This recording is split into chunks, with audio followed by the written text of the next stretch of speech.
There's the story that people tell, and then there's the truth that really matters. Welcome to the Growth Obsessed podcast. Real and raw conversations on leadership, business, and the relentless pursuit of growth.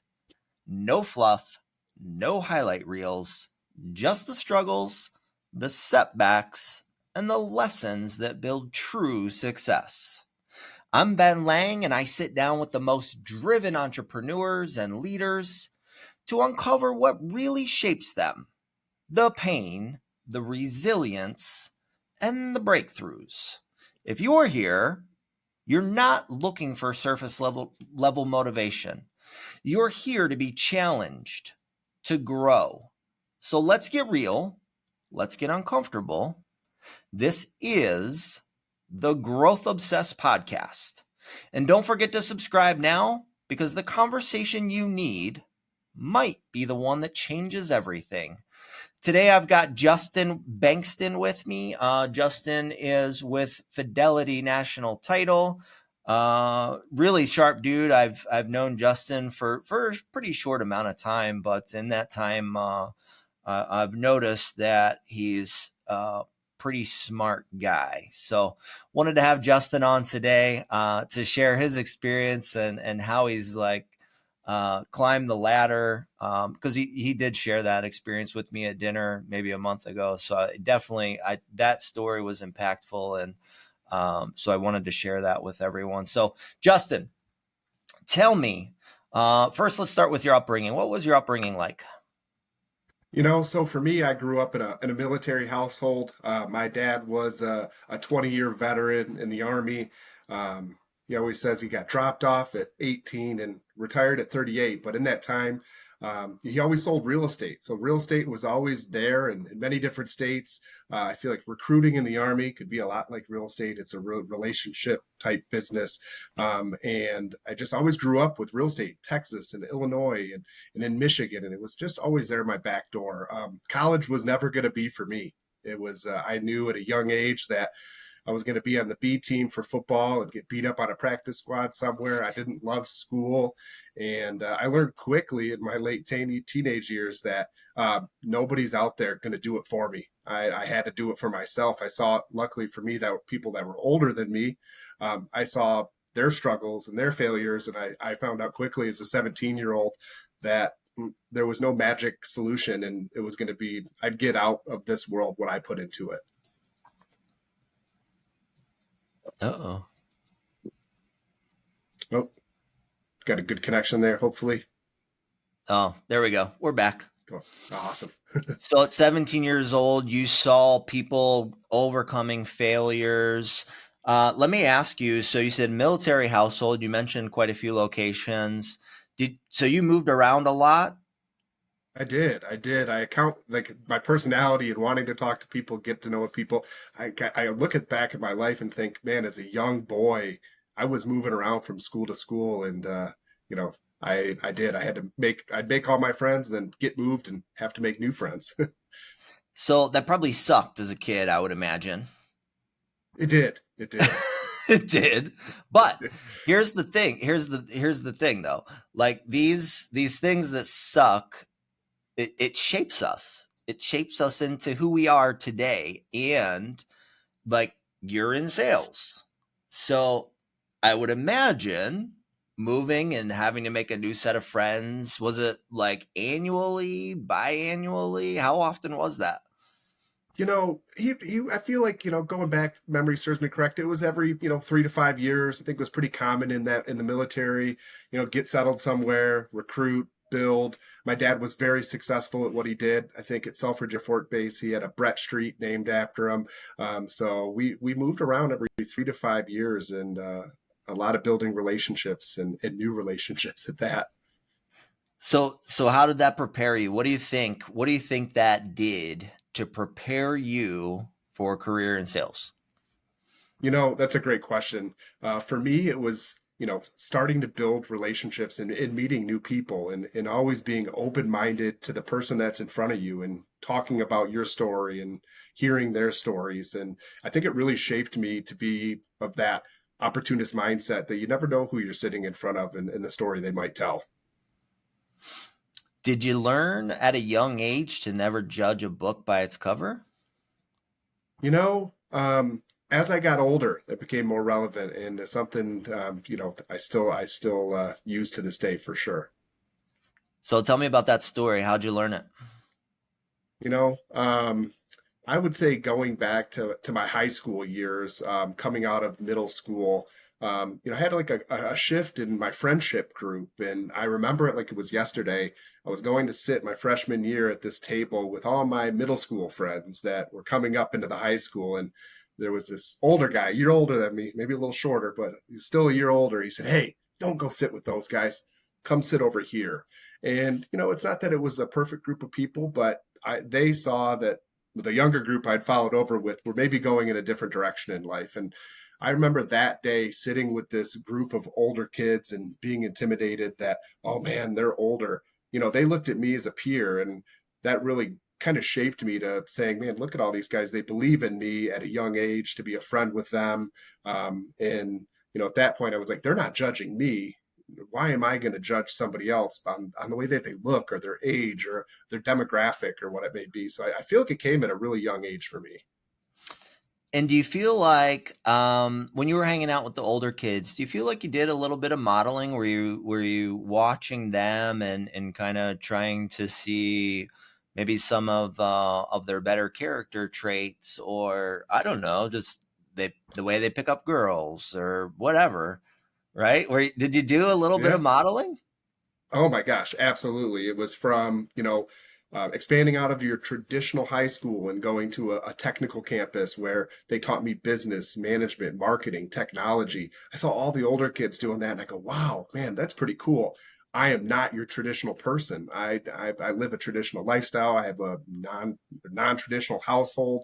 My parents had been divorced, and back then that was a big thing. And honestly, it really was a driving factor for me to get into title because once I took in that title or the Oakland Technical Center as my campus in high school, that's when I started my career in title insurance at 17 years old. And my whole entire life has been modeling people that had, more experience than me, smarter than me, people that I was coming in an entry level position and learning from. So it's really helped shape me, and modeling's been a big part of that. Yeah, so college wasn't for you. What would you say to people that still think that college is the only way to reach success?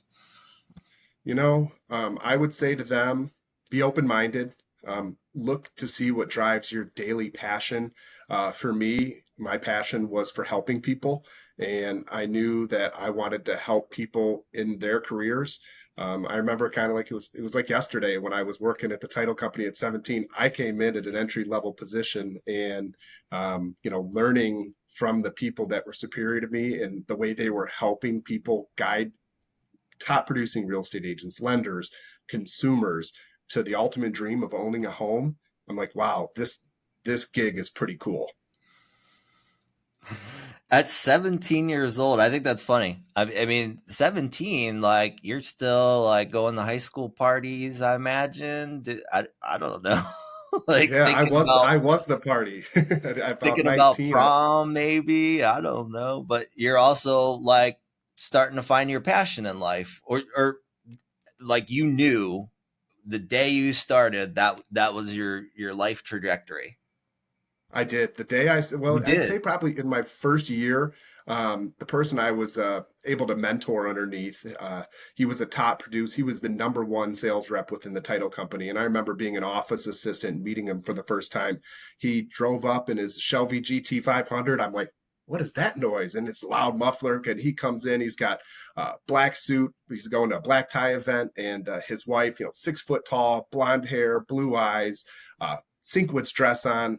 And I remember looking at him when he walked in, and I was so excited to meet him, introduce myself. And he's like, "What do you do here?" And I told him, and well, what do you do here? And he's like, "Oh, I'm the sales rep." And I was like, "I want your job one day." And he put me in a headlock, kind of like, "Hey, come here, son." He said, "First career advice: don't tell somebody that you're gunning for their job."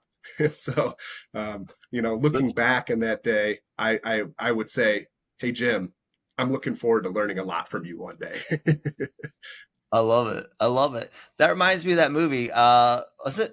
It was the was it the Will Smith movie when he saw the stockbroker driving the car? What was that movie where he saw the Oh stockbroker yeah, driving the car? It was it Pursuit of Happiness. it was Pursuit of Happiness. Yep. So kind of like the same thing, right? Like Yeah. in the movie. So you're Yeah. like your life is like a movie, Yeah. That's so true. It's a really good point. I love that. I'm gonna have pretty to watch much. that Pursuit of Happiness once my son gets a little bit older. Wait, have you never seen Pursuit of Oh, Happiness? I've seen it, but my Oh, 4-year-old okay. hasn't I was about to yet. say, why Oh, are we that's a even classic. friends? Okay. Yeah. Phenomenal movie. Phenomenal movie. So, all right. So you're 17, you're learning the biz. Tell me what kind of rejection you faced. What kind of what was the climb like? The climb was tough. I was making great money. I was a salaried employee because when you come in, you just can't jump right into sales. You really need a good mentor. You need somebody to learn from, to learn the shape of what the business looks like. So I had climbed the ladder of growth within the title company. I had a great salary. I bought my first house at 19 years old. So when my friends were, going off to college and doing all those things, coming back and like, oh, you got a house, let's go there. And well, I found out quickly that I was losing my salary. I was becoming a commission income salesperson, and I just bought a house. I think that might have been maybe by design. My sales manager always said, the more you own, the harder you work. And, I absolutely am grateful for the opportunities that were afforded to me at such a young age, but it was a grind. I didn't think that I was going to be working under the most successful sales rep in Oakland County. He had 80% of the market locked up.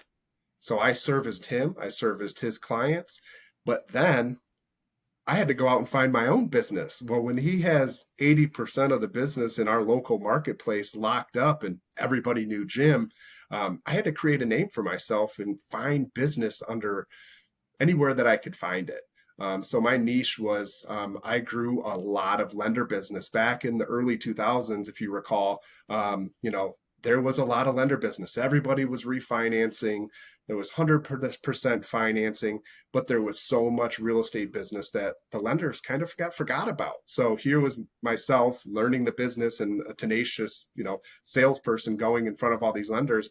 I built a phenomenal book of lender business, and I look at my growth here 20 years later, and I would still say, even in today's market with high interest rates, I would say a good 20% of my yearly business is still from local and national mortgage lenders that have worked with me, some for 15, 20 years. The riches are in the niches. Yes. How did you figure that out at such a young age? Because I'm imagining early 2000s was at the very beginning of your career. Yeah, absolutely. So 2003, we were in the height of a real estate boom, interest rates, creative financing. I learned that niche from a lot of no's, a lot of I'm already working with this person. If they weren't working with Jim, they were working with another local title agency that had been in the marketplace for a long time. So, I had a house to pay for. I had other liabilities that I had created with having this great job at the title company. And there was I was balancing. My title company was paying for me to go to college. So I was working from 8 to 5 and then going to Oakland Community College and trying to get my bachelor's degree. And I was doing that because the company was paying for it. But I quickly learned that these relationships that I was building was nothing that I was going to learn at a campus. It was going out to dinner, going out to sporting events, getting to know people on a personal level and learning what drives them. That's what really was building the foundation for my success. Yeah, I mean, I think every profession really has a degree of sales involved. Like if you're a doctor, you have to build your clientele. A dentist, build your Yeah, clientele. A lawyer, build your clientele. Like majority, there's a sales or relationship aspect involved in. I personally think that sales is the highest paid profession. Like if you're really really good at building relationships and selling, you'll be well compensated for the rest of your life. So what did 100%. you When did you figure that one out? That I would say that came for me when my mentor was getting ready to retire, and I was going to be looking at taking over. Some of his business split off. I was going to be absorbing some of it. I would say that's when it hit me.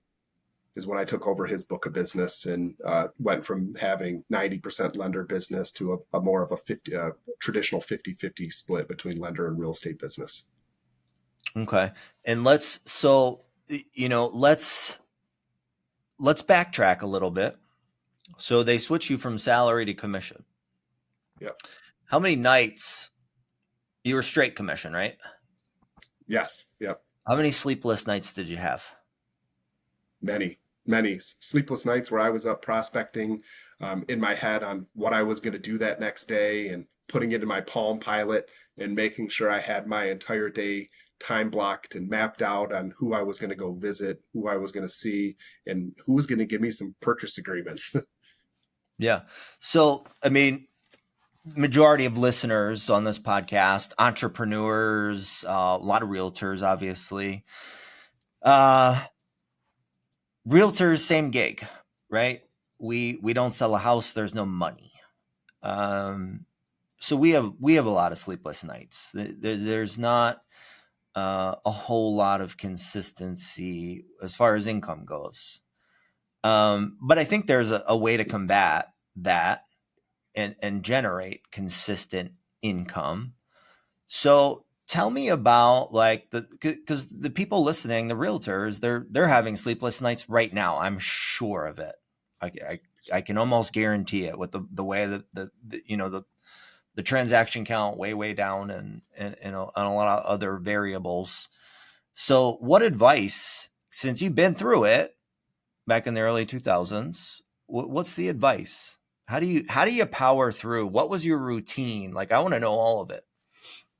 So for me, it was always knowing that if you're asking for business, you become noise, right? You have to bring value. It's absolutely necessary. So in every meeting that I have, my goal is to bring value to the person that I'm meeting with.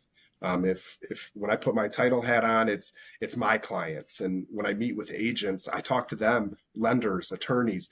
What value are you bringing to your client, and how can I help you with that? Okay. And so I think you mentioned earlier, like at nighttime, you were mapping out your day the next day. Tell me about the routine that you had to get into when you really like. Tell me about the daily routine from start to finish when your business started to explode. What did that daily routine look like, and You know, nightly that's I'm routine? Yeah, I'm glad you asked that because for me it was I used to get stuck up on the big moves that I had to make big moves, make big money, and it wasn't. It was the small tasks repeated daily that really defined who I became as a salesperson. And when I got to that next level, it was those small moves every single day that made me successful. So it looked like waking up in the morning and taking some time for myself, finding out whether it was exercise or gratitude or just looking at myself in the mirror saying, you can do this. Cause sales is not easy. It's, every day you go into rejection. There's never a day that you don't get a rejection in sales. Those small repeated tasks of taking care of yourself. I'm big into time blocking. I love time blocking. It looks different on my calendar than most because my days are a little ever changing in this business.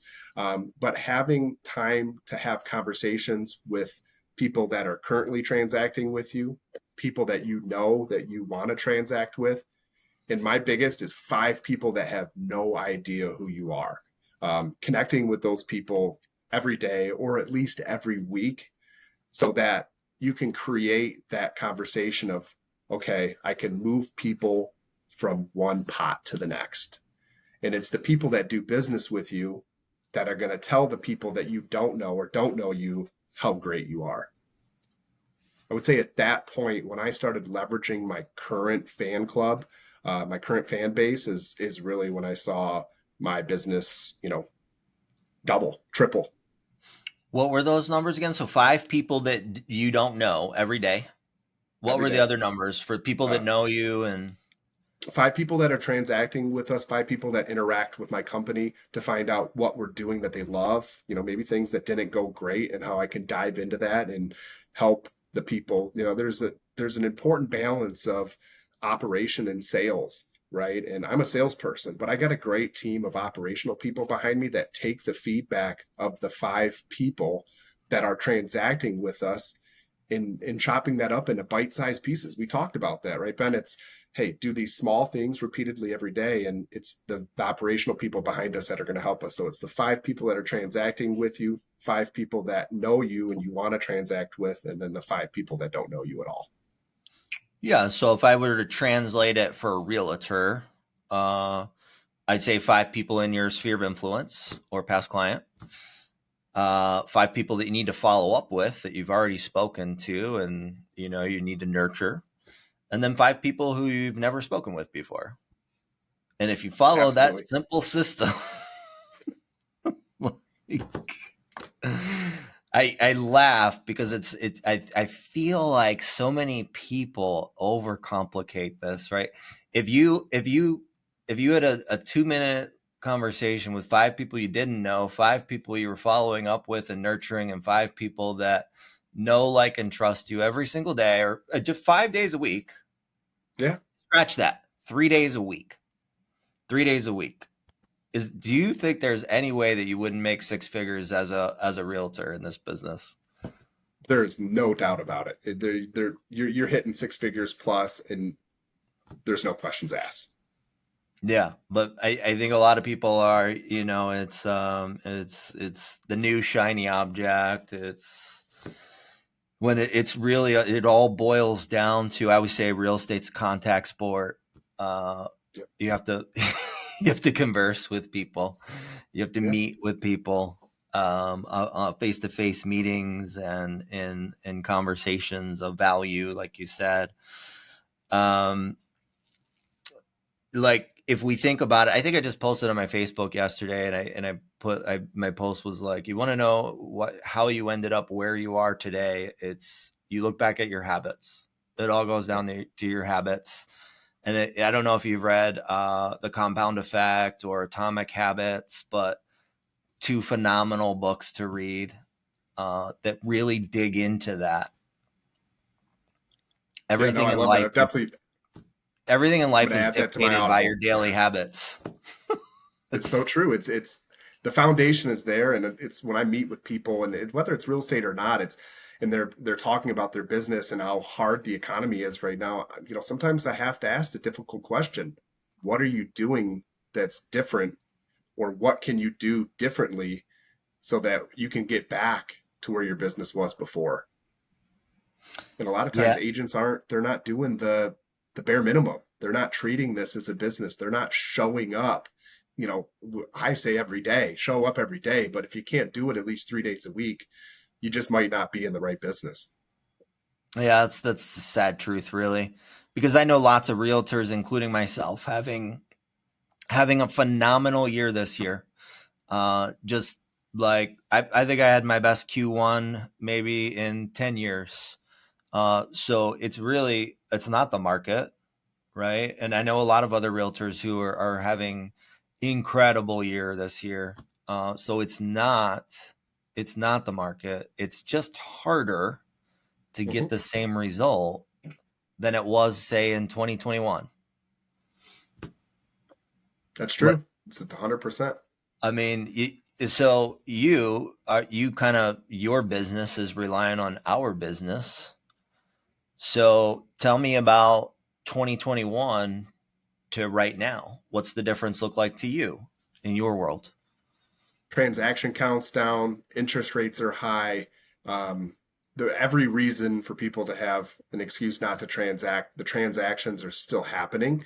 Um, my business in 2021 was one of my best years in my 15 years of sales. In 2024, my volume was double. So, and I look to grow in 2025 by another 10%.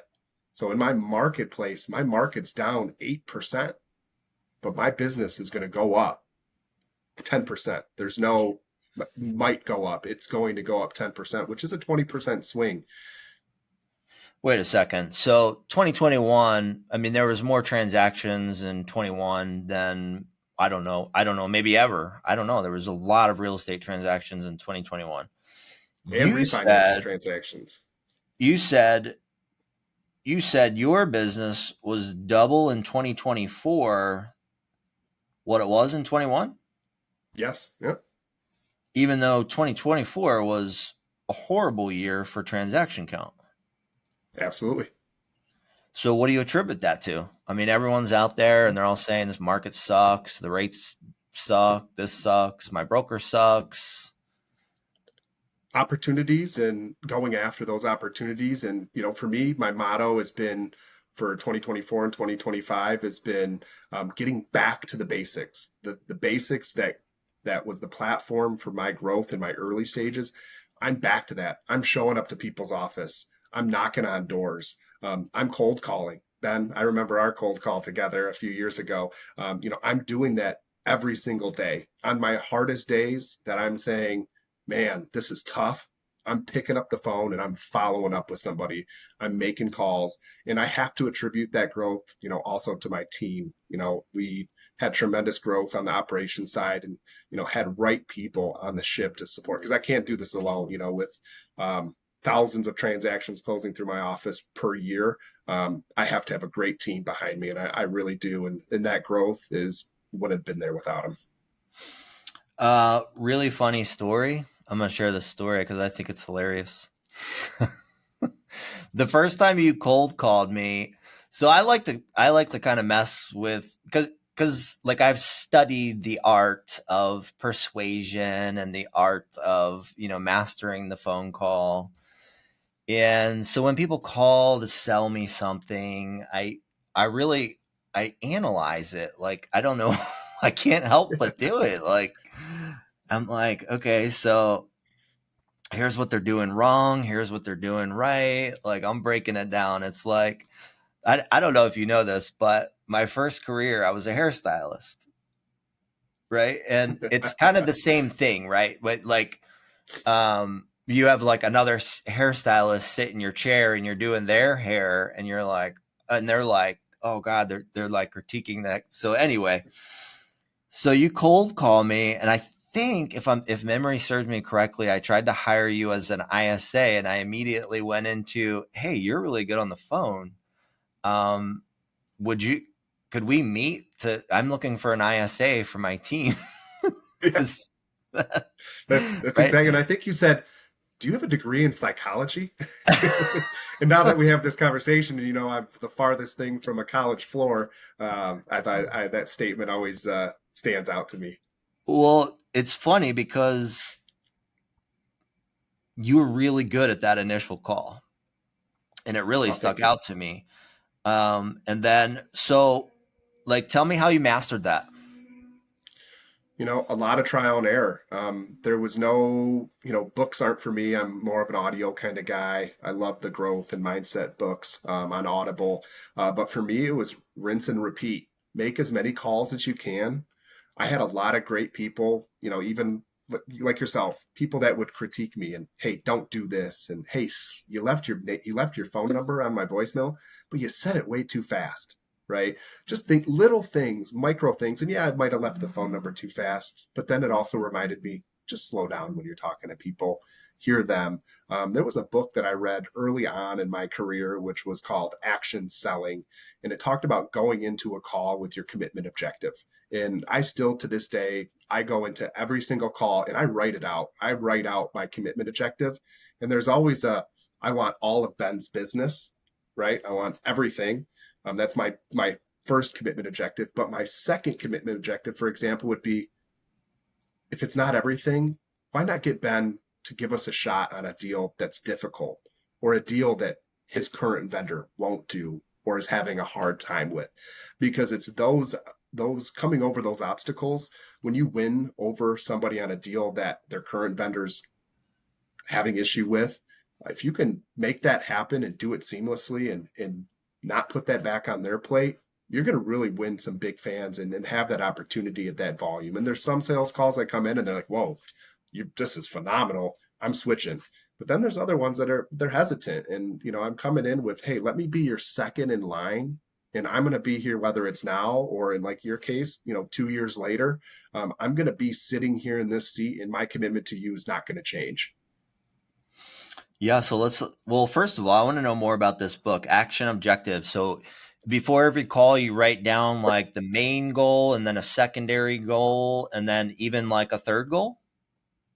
Typically just two for me. Just A two. third would be, yeah, two. A third would be, in the back of my head, I maybe always have that, hey, is it okay if I follow up with you in 60 days or 30 days or whatever that time increment? But I'm going in with that mindset that my commitment objective is to get an order or a commitment for an order.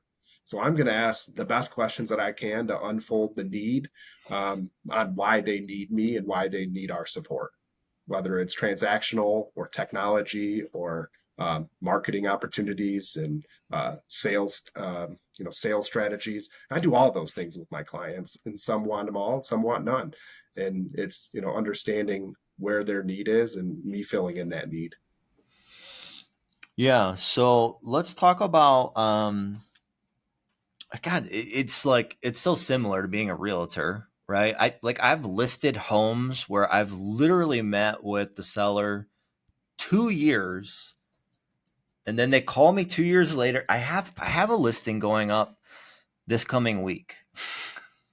I I actually want to look at the dates because I want to say it was 2.5 years ago when we had our first meeting, and he's like, "Oh, I'm going to retire." And then, every 6 months, well, they offered me a little bit more to stay a little bit longer, and and then another.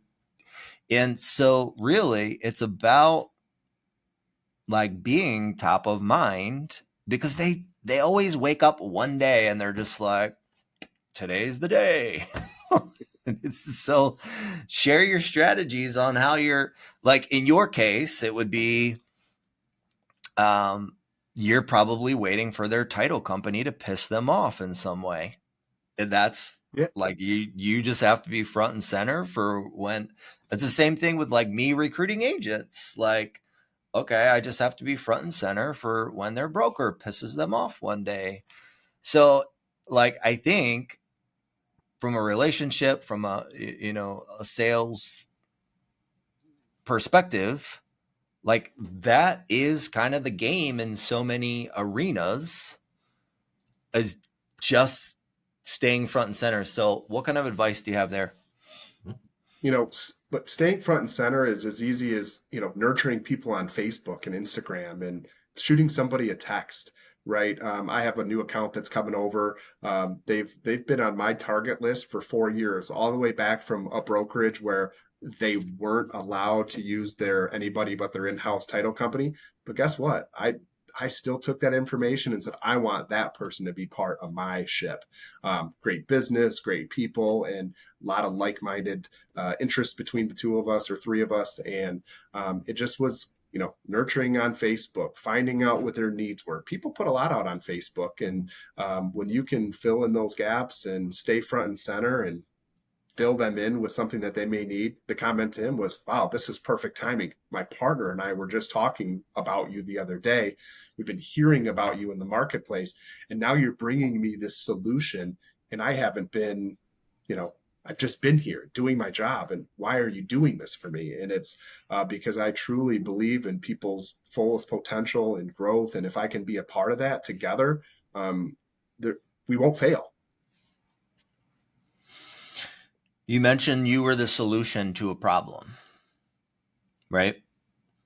Yes. Now, I'm a firm believer that any entrepreneur, or really anyone in life, their income or our income is directly correlated to mine or our ability to solve someone else's problem. And the income goes up the harder the problem is. That's my firm belief. So you brought it up. You said you had a solution to a problem. Would you agree with that statement? And Can you expand on that statement? Yes, 100%. When you provide somebody a solution to their problem, they then believe in you. They see you as not only a person to help. I have people that reach out to me things that are absolutely non-real estate related, non-sales related, and they're like, "Hey, man, I just want your input on this." And those are the calls that honestly make me tick. And it's me reaching out to them as well. As a like-minded professional, like, hey, I'm struggling with this. I have a lot of partners that I work with, and I'm like, man, I really need to work. I need to really need to reach out to Ben on this and get some of his wisdom, because we all see life differently. The world's a different place for every one of us. We all put our pants on the same way every morning, but the way our brains work, those work in different suits. So leaning on them and just pouring into each other. I'm a big believer in masterminding and getting in front of like-minded professionals. Yeah, so masterminding. You also mentioned connecting people. So if you connect someone with someone else in your circle and they both prosper or benefit from that connection, what does that do for you?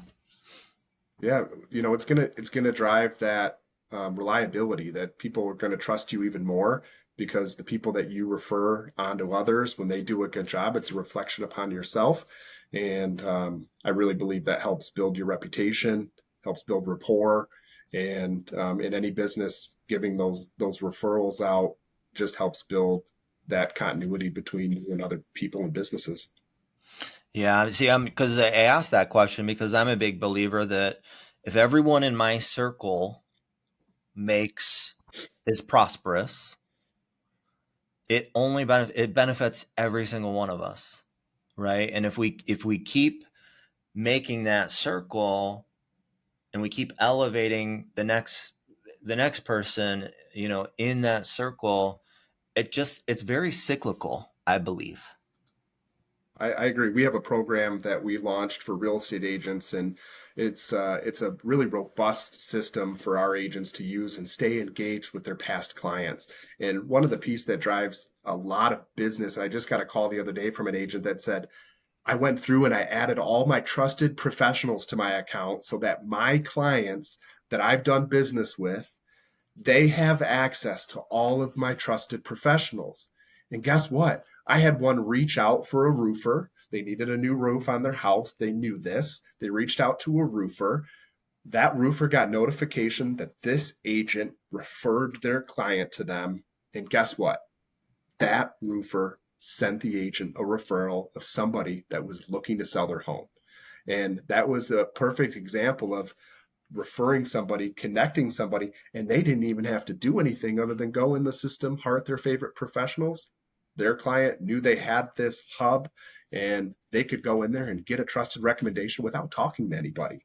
And I thought that was a really good testimonial, kind of connecting people, and moving that relationship forward.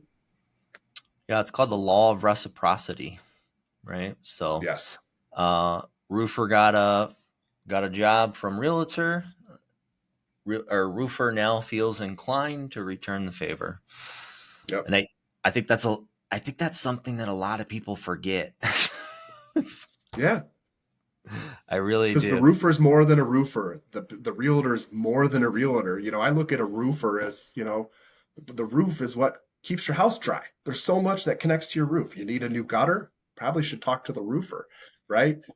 There's all of these things where we're interconnected to each other, and we just need to leverage that more. And I think that's the piece where we need to leverage connecting people to people, businesses to businesses. 100% agree. Could not agree anymore. Let me now I'm going to start getting a little deeper. What's a belief that you've held for years that you now realize was complete bullshit? Ooh, that's a good question. Um, that you always need to be on your A game. I think that's complete bullshit. As much as you like to be, you're gonna have off days, but you just need to show up. I think showing, I wish somebody would have told me earlier on, just show up. And people get so scared today to just show up. Isn't that like half the bat? God, I swear. Like we're talking about. You said it earlier. Going back to basics. Like you know, I started selling real estate in 2005. Like the core principles have not changed. There's so many new shiny objects and so much new technology since then, but the core principles are still the exact same. And one of the core principles is showing up. Yeah, It's yeah, like it sounds so stupid, doesn't it? it does. It sounds stupid to me. But I know like I started my career with Keller Williams and I remember like my team lead, my broker were like, you're the first guy here and the last guy to leave. And there was just something about being the first guy there and the last guy to leave. Like it, nothing more than that.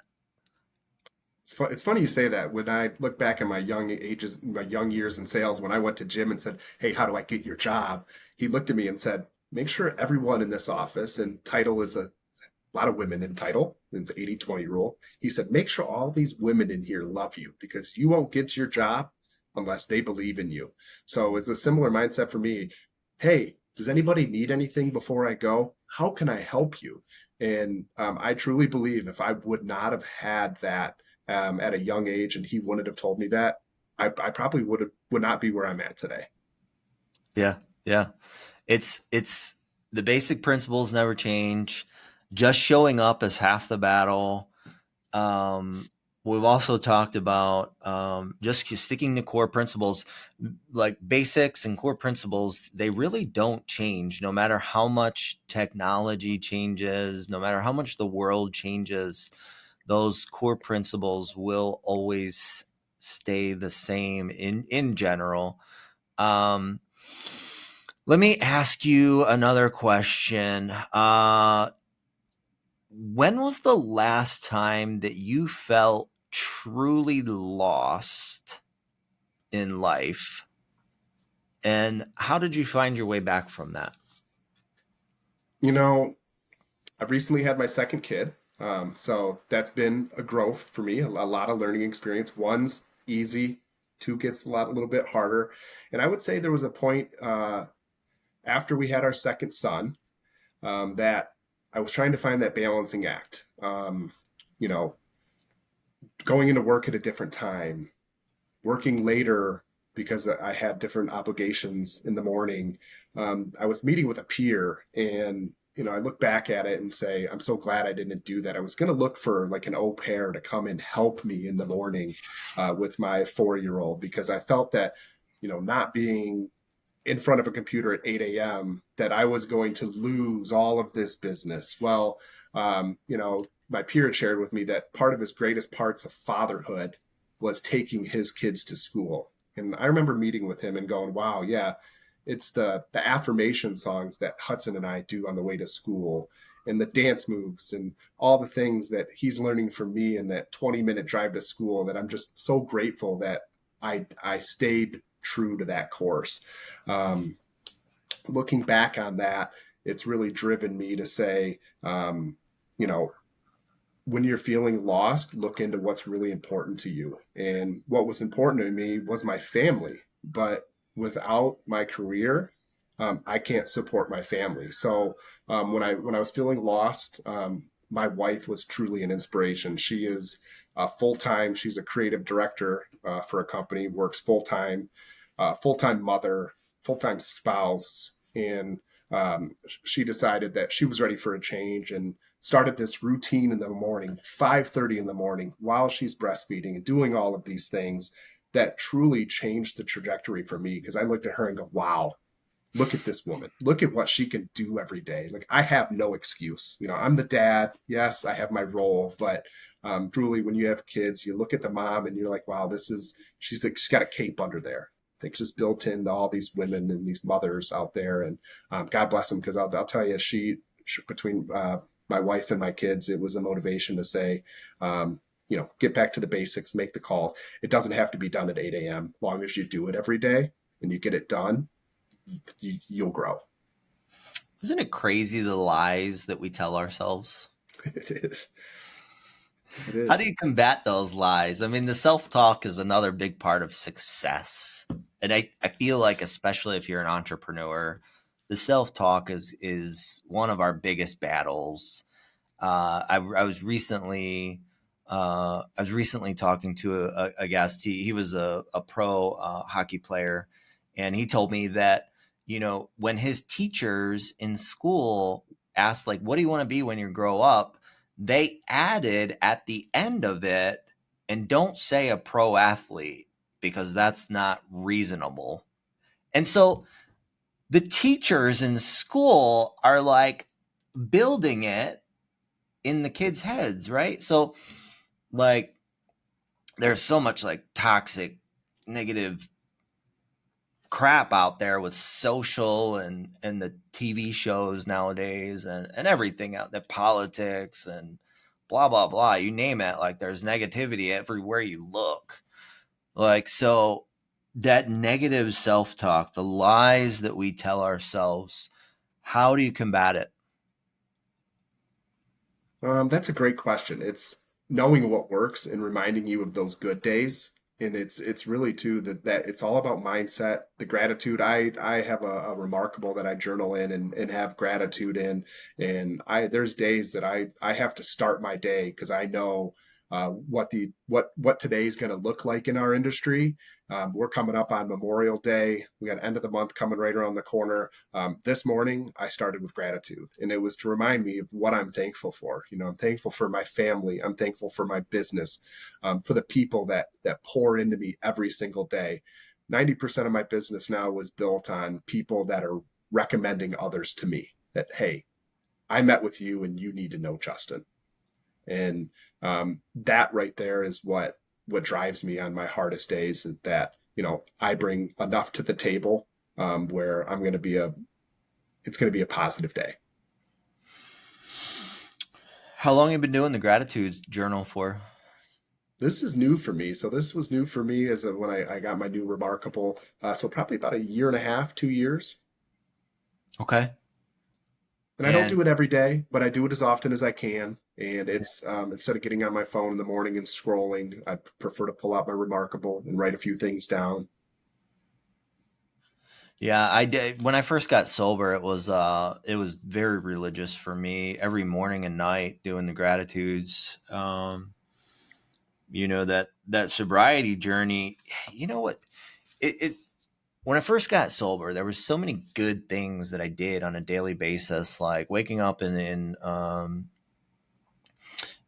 doing prayer and reading the Bible and the gratitude journal and first thing, gym in the morning and eating healthy. And it's so ridiculous that like I did all that stuff when I first got sober. And now it's like businesses, and I stopped doing a lot of it. I mean, I still do some, but not to the degree in which I was doing it back then. And it's easy to kind of fall off, but I think it's like those were the critical pieces.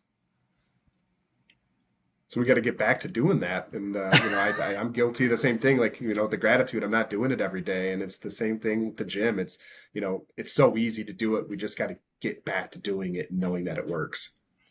Yeah. So okay, just give me the advice. I just told you I'm not doing half of it. I want the listeners to hear it, but tell me. What do you tell You me? know, Yeah, I'd say get back to the Bible.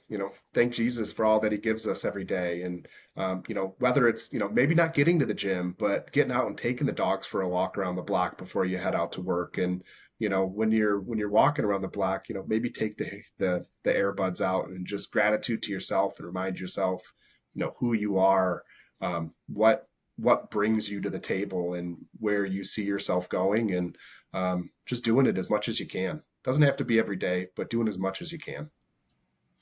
Yeah. So what I heard was baby steps, Yes. like the movie. Yeah. Do you Yeah. know what movie I'm talking about? I am the worst movie person ever, so I do not. I probably Oh do my once you say gosh. it. really funny movie. Like I think it was back in the 80s, and it was uh who was the guy that played in Groundhog Day? I can't Oh, remember his name, but super funny. yeah. But the whole I won't remember. the whole thing was baby steps. Like the whole movie, his psychologist was like, "Oh, just baby step it." You know what I find really interesting? I find this really interesting. I meet with like incredible leaders and entrepreneurs, and incredible people for that matter, like in real life and on the show all the time.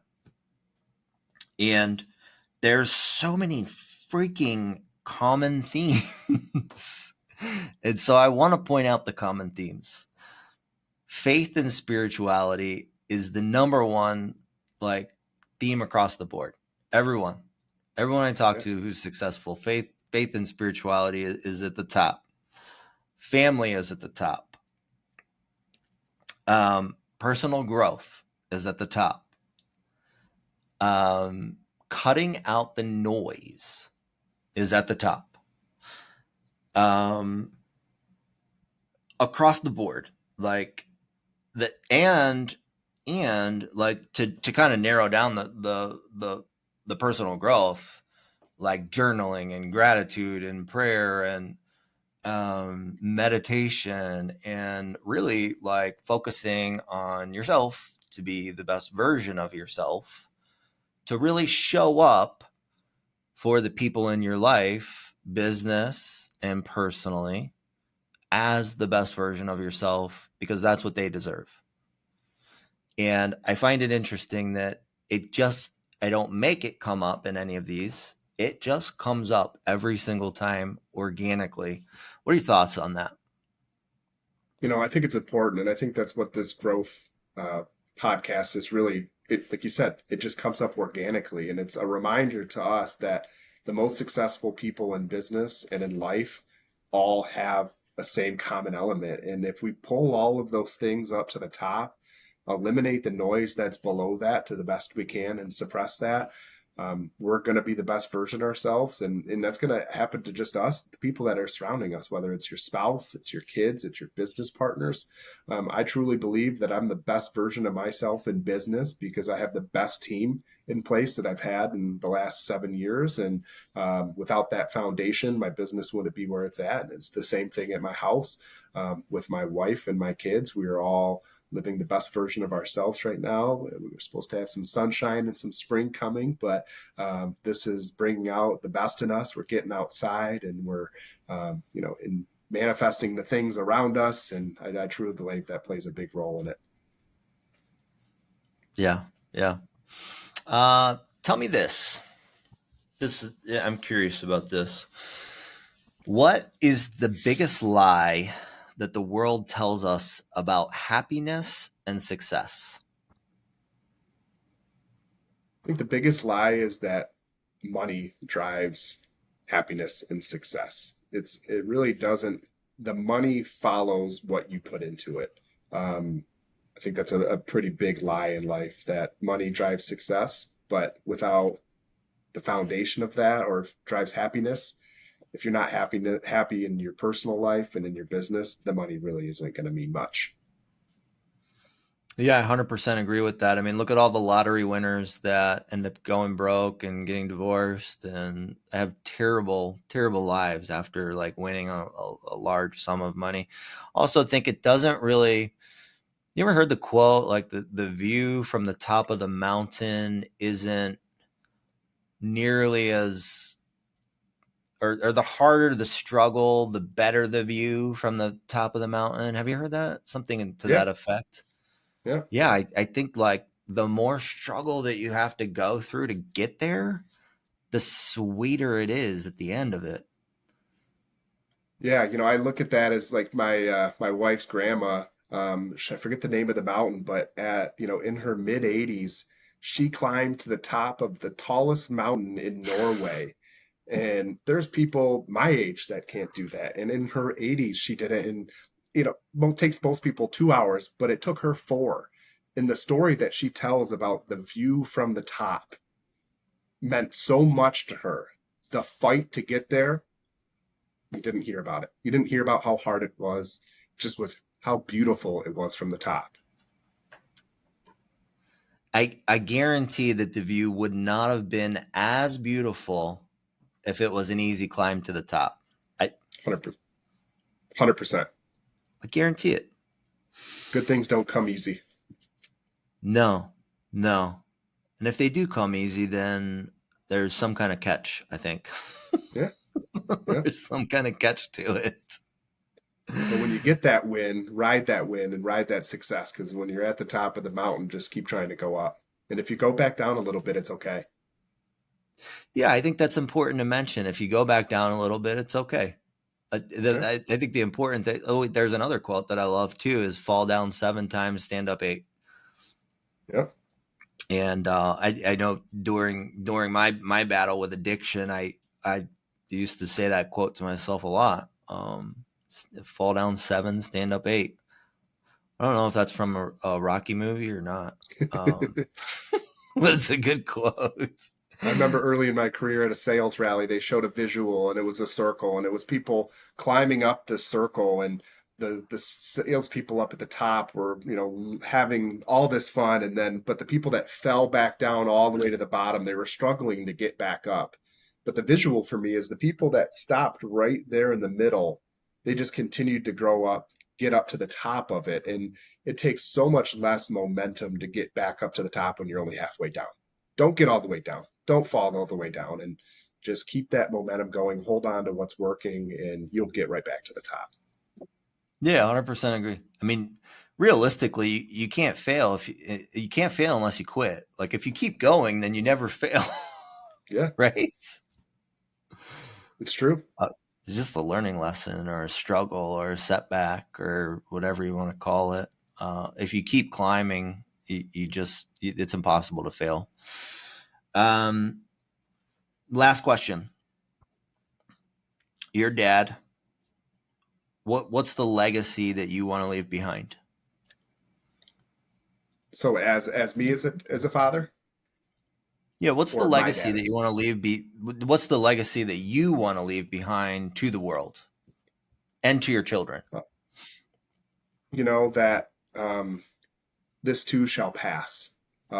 I think that's an important thing to remember that this too shall pass, that you're going to have hard days. There's going to be obstacles that you need to overcome. And just knowing that it's going to pass you and you're going to move on from that and that you're as good as what you put into it. I like that. I like that. This too shall pass. Everyone's gonna have their struggle day. No one's getting no one's getting off that easy. No, No no. one's getting off that easy. I've been teaching my son because he always, Dad, we talk about what he wants to do, and he always wants to know what I do. And we recently talked about me being in sales, and that's why I get on the phone a lot. And he listens, and Dad, I want to get into sales. Okay, okay, son. And, well, one of the things is that I taught him was, well, eye contact is important.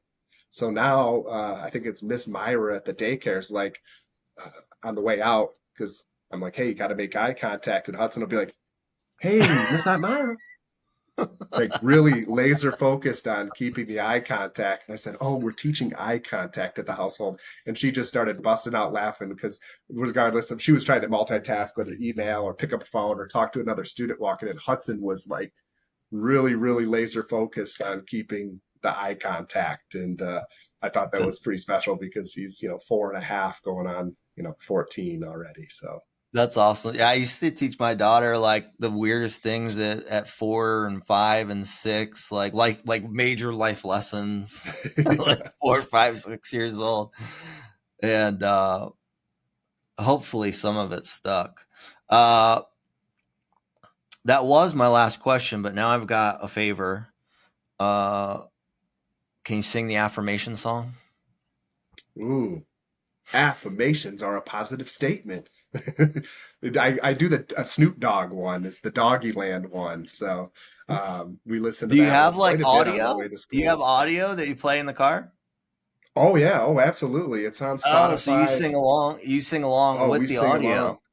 Oh, Oh, absolutely. And he loves it. He loves Snoop Dogg's Doggy Land affirmation song. And there's some good ones on there, but affirmations is our favorite. that's amazing. That's amazing. Well, hey, I appreciate your time today. I know your time is really valuable. I had a lot of fun. If people want to get in touch with you for title, how do they do it? I'm found, you just type in Justin Bankston into the internet, you'll find me. I'm with Fidelity National Title. I cover the entire state of Michigan, and we do national and commercial services across the country. So type me in, Justin Bankston. You can find me on all social networks, and we'd love to connect with you. Awesome, man. Hey, I appreciate your time today. Yeah, And it's, like I said, it's been a lot of fun. likewise, Ben. Appreciate it.